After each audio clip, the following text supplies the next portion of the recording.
ନମସ୍କାର ଦର୍ଶକ ବନ୍ଧୁ। ସକାଳୁ ଉଠିବା ମାତ୍ରକେ ଅଧୁଆ ମୁହଁରେ କଣ ଦେଖିବା ଦ୍ୱାରା ଦିନଟି ଶୁଭରେ କଟିଥାଏ, ମଙ୍ଗଳରେ କଟିଥାଏ। ସକାଳୁ କେଉଁ ଜିନିଷକୁ ଛୁଇଁ ଦେବା ଦ୍ୱାରା ଘରକୁ ଦାରିଦ୍ର୍ୟତା ଆସିନଥାଏ।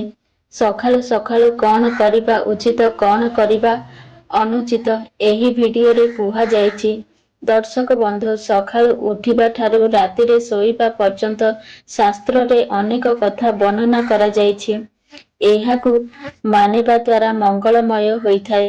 ଦର୍ଶକ ବନ୍ଧୁ, ବ୍ରହ୍ମ ମୁହୂର୍ତ୍ତରେ ଉଠିବା ଦ୍ୱାରା ଶରୀର ସୁସ୍ଥ ରହିଥାଏ, ଆୟୁରେ ବୃଦ୍ଧି ମଧ୍ୟ ହୋଇଥାଏ। ରାତିରେ ଶୀଘ୍ର ଶୋଇବା ଉଚିତ ଏବଂ ସକାଳୁ ଶୀଘ୍ର ଉଠିବା ଉଚିତ। ପ୍ରତିଦିନ ବ୍ରହ୍ମ ମୁହୂର୍ତ୍ତରେ ନିଦ୍ରା ଭଙ୍ଗ ହେଲେ ବହୁତ ଭଲ ହୋଇଥାଏ। ପ୍ରତ୍ୟେକ ଦିନ ବ୍ରହ୍ମ ମୁହୂର୍ତ୍ତରେ ଉଠିବା ଉଚିତ। ରାତି 3ଟାରୁ ସୂର୍ଯ୍ୟ ଉଦୟ ହେବାର 45 ମିନିଟ୍ ଯେଉଁ ସମୟ ଥାଏ ତାହାକୁ ବ୍ରହ୍ମ ମୁହୂର୍ତ୍ତ ବୋଲି କୁହାଯାଏ। ସକାଳୁ ସକାଳୁ ଯେତେ ଶୀଘ୍ର ଉଠିବେ ଆପଣଙ୍କ ପାଇଁ ସେତେ ଭଲ। ଦିନରେ ଡେରିରେ ଉଠିବା ଦ୍ୱାରା ଆପଣଙ୍କର କାର୍ଯ୍ୟ କରିପାରିବେ ନାହିଁ। ତେଣୁ ଶୀଘ୍ର ଉଠିବା ଦ୍ୱାରା ଆପଣ ପ୍ରତ୍ୟେକ କାର୍ଯ୍ୟକୁ ସୁରୁଖୁରୁରେ କରିପାରିବେ। ଶାନ୍ତ ମନରେ ଆନନ୍ଦର ସହ କରିପାରିବେ। ଭଲ ଭାବରେ ଟାଇମ୍ ଦେଇପାରିବେ। ଯେଉଁ ବ୍ୟକ୍ତି ବ୍ରହ୍ମ ମୁହୂର୍ତ୍ତରେ ଉଠି ତାର ସମସ୍ତ କର୍ମ କରିଥାଏ ତାକୁ ସବୁ କର୍ମର ଫଳ ପ୍ରାପ୍ତ ହୋଇଥାଏ। ଯେଉଁ ବ୍ୟକ୍ତି ବ୍ରହ୍ମ ମୁହୂର୍ତ୍ତରେ ଉଠେ ନାହିଁ ତାର ସମସ୍ତ କର୍ମର ଫଳ ନଷ୍ଟ ହୋଇଯାଇଥାଏ। ତାହେଲେ ଆମେ ସକାଳୁ ସକାଳୁ ଉଠିବା ମାତ୍ରକେ କଣ ଦେଖିଲେ ଦିନଟି ଶୁଭରେ କଟିଥାଏ ଏବଂ ସକାଳୁ କେଉଁ କେଉଁ ବସ୍ତୁକୁ ଛୁଇଁବା ଦ୍ୱାରା ଦିନଟି ଭଲରେ କଟିଥାଏ। ଘରେ ଧନର ବର୍ଷା ହୋଇଥାଏ। ସେହି ପରିବାରରେ କେବେ ବି ଲକ୍ଷ୍ମୀ ଛଡ଼ା ହୋଇନଥାଏ। ସେହି ପରିବାରରେ ସଦାସର୍ବଦା ଲକ୍ଷ୍ମୀ ମାତା ପ୍ରସନ୍ନ ରହିଥାନ୍ତି। ଶାସ୍ତ୍ର ଅନୁସାରେ ସକାଳୁ ଶଯ୍ୟା ତ୍ୟାଗ କରିବା ମାତ୍ରକେ ନିଜ ହାତକୁ ଦେଖନ୍ତୁ, ନିଜ ହାତର ପାପୁଲି ଦ୍ୱୟକୁ ଭଲ ଭାବରେ ଦେଖନ୍ତୁ। କାହିଁକି ନା ଶାସ୍ତ୍ର କହେ, କରାଗେ ବସତେ ଲକ୍ଷ୍ମୀ, କର ମଧ୍ୟ ସରସ୍ୱତୀ, କର ମୂଳେ ତୁ ଗୋବିନ୍ଦ, ପ୍ରଭାତେ କର ଦର୍ଶନ। ତେଣୁ ପ୍ରଭାତରେ ଉଠିବା ମାତ୍ରକେ ନିଜ ପାପୁଲି ଦ୍ୱୟକୁ ଦେଖନ୍ତୁ। କାହିଁକି ନା ହାତରେ ଲକ୍ଷ୍ମୀ, ସରସ୍ୱତୀ, ପ୍ରଭୁ ଜଗନ୍ନାଥ, ଶ୍ରୀହରି ବିଷ୍ଣୁ ଅଛନ୍ତି। ସମସ୍ତ ଦେବୀ ଦେବତା ମାନେ ହାତରେ ଅଛନ୍ତି। ତେଣୁ ପୂର୍ବ କାଳରେ ହାତ ରେଖା ଦେଖିବା ଦ୍ୱାରା ଲୋକେ ତାର ଭୂତ ଭବିଷ୍ୟତ କହି ଦଉଥିଲେ। କେବଳ ସେତିକି ନୁହେଁ, ହାତକୁ ଦେଖିବା ଦ୍ୱାରା ଏହାର ବୈଜ୍ଞାନିକ କାରଣ ମଧ୍ୟ ରହିଛି। ହାତରେ ଥିବା ଅର୍ଦ୍ଧଚନ୍ଦ୍ରିକା ରେଖା ଛୋଟ ଆଙ୍ଗୁଠିର ରେଖାଦ୍ୱୟ ସମାନ ଥାନ୍ତି, କୌଣସି ତଳ ଉପର ହୋଇନାହିଁ।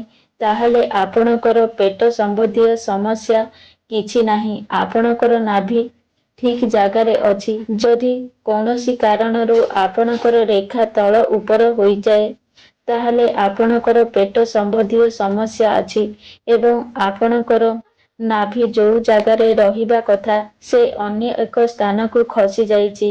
ଏପରି ରୂପେ ଆଗ କାଳର ଲୋକ ହାତ ଦେଖି କହୁଥିଲେ ଏବଂ ସ୍ୱାସ୍ଥ୍ୟ ସମସ୍ୟା ଠିକ୍ କରିପାରୁଥିଲେ। ତାପରେ ଶଯ୍ୟାରୁ ଉଠିବା ମାତ୍ରକେ ଗୋଡ଼କୁ ତଳେ ରଖିବା ପୂର୍ବରୁ ଭୂମିକୁ ସ୍ପର୍ଶ କରି ତାକୁ ମୁଣ୍ଡିଆ ମାରି ପାଦ ରଖନ୍ତୁ।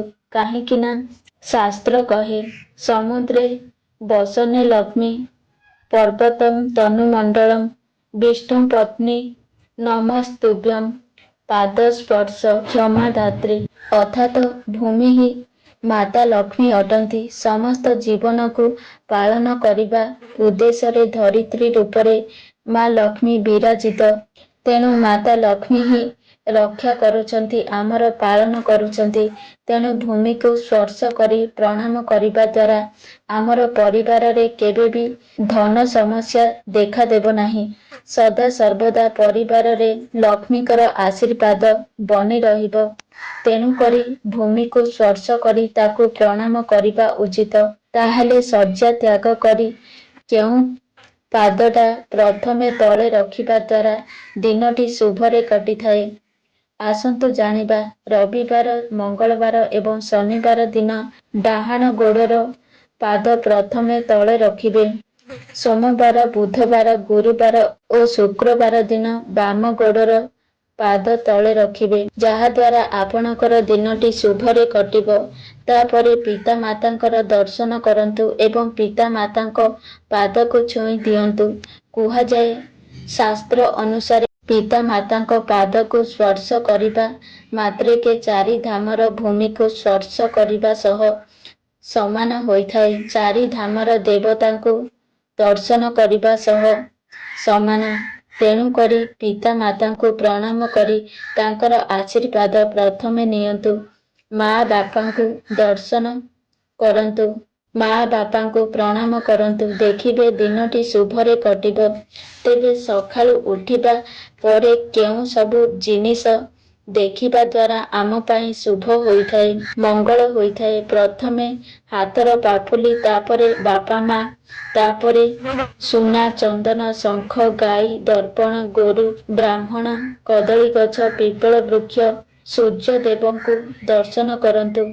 ଏହି ସବୁ ସକାଳୁ ଉଠି ଯଦି ଦର୍ଶନ କରନ୍ତି, ନିଶ୍ଚିତ ଭାବରେ ଆପଣଙ୍କର ଦିନଟି ଶୁଭରେ କଟିବ। ସକାଳୁ ଉଠିବା ମାତ୍ରକେ କେଉଁ ସବୁ ଜିନିଷ ଛୁଇଁଦେବା ଦ୍ୱାରା ସବୁ କିଛି ଶୁଭ ହୋଇଥାଏ? ପ୍ରଥମେ ଭୂମିକୁ